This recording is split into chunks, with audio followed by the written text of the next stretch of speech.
দেখে শুনে সুন্দর হবে যান, তাড়াহুড়ো করে যান না, নিজের নিজের আরামসে যান। কে তোমায় আজ দেখবে বলে আয়নাটাতে সাজো, তুমি কার কথায় আজ ভাবো, গাড়ি ভাই খেয়াল রেখে যে মোটরসাইকেল বেরাবে। কার কল আজ আসবে বলেই ফোনটা হাতে রাখো, তুমি কার কথায় বাস ট্রাক সব গাড়ি দেন, ছবি আজ আঁকো, কার স্টারিং ভালো করে দেন। আসবে বলেই ফোনটা হাতে রাখো।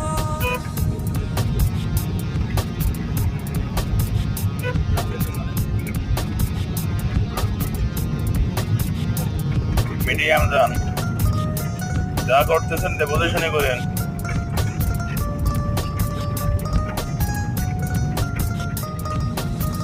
কার আকাশে চাঁদ হয়ে আজ দিচ্ছ তুমি আলো, আমার আকাশ কষ্টের আজ কি করবো? হচ্ছে ভীষণ কালো। বলেছিলে